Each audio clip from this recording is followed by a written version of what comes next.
İran Dövlət Televiziyasının məlumatına görə, ölkənin kəşfiyyat orqanları İsrailin nüvə planları, infrastrukturu və digər strateji obyektlərinə dair məxfi məlumatları ələ keçirib. Tehranın sadalanan nüanslarla bağlı əldə elədiyi sənədlərin sayının 1000-ə yaxın olduğu deyilir. İddiaları dəstəkləmək üçün heç bir sübut təqdim olunmayıb. İran rəsmiləri də hələ məsələ ilə bağlı açıqlama verməyiblər. Lakin İsrail Daxili Kəşfiyyat Xidməti Tehranla bağlı təhlükəsizlik cinayətlərinə görə 2 nəfərin şübhəli şəxs qismində nəzarətə alındığına dair məlumat yayıb. Həbslərin sənədlərin ötürülməsindən sonra olduğu deyilir ki, bu da İran mediasının iddialarına bir qədər də gücləndirir. Məlumata görə şübhəlilər Telegram kanalı vasitəsilə işə götürülüb və partlayıcı qurğunun ötürülməsi də daxil olmaqla tapşırıqları yerinə yetiriblər. Onlar həmin partlayıcılarla İsrailin Müdafiə Naziri İsrail Katsın evinə yaxınlaşıblar. Bu da agentlərin məlumatları ötürməklə yanaşı Katsın evinin partladılmasını planlaşdırdığı fikirlərini də ortaya çıxarıb. Analitiklərin fikrincə Tehran bundan İsrail kəşfiyyatına ciddi mesaj ötürür.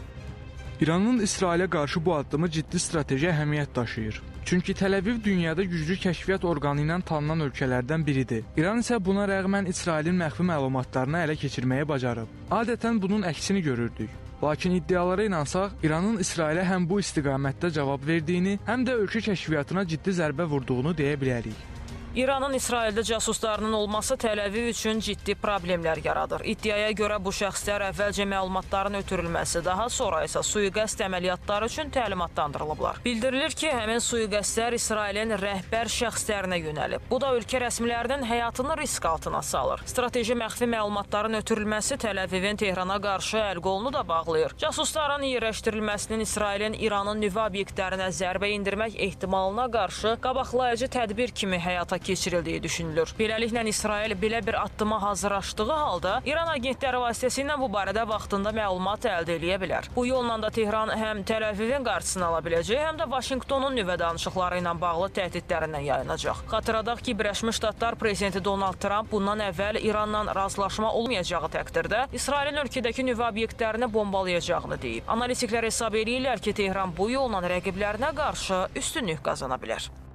İranın bu addımı İsrail üçün ciddi mesajdır. Tehran bu yolla Təl-Əvivin İranı bombalamaq planlarının qarşısını almağa çalışır. Bu da İsrailin manevrlərini məhdudlaşdırır. İranın İsrailə cəsus yerləşdirməsi Birləşmiş Ştatlarla dialoq üçün də əhəmiyyətlidir. İran artıq təhdidlərdən qurtularaq danışıqlarda üstünlük qazana bilər. Son illərdə İran kəşfiyyatçıları İsrailliləri pul qarşılığında casusluğa cəlb eləmək səylərini artırıblar. Ötən ilin dekabrında İsrail polisi casusluq fəaliyyətinə görə 30-a yaxın vətəndaşını həbs edib. Həmçinin bu ilin yanvarında İsrail ordusunun 2 ehtiyatda olan hərbiçisi pul müqabilində dəmir qübbə ilə bağlı həssas materialları Tehrana ötürdüklərinə görə saxlanılıb.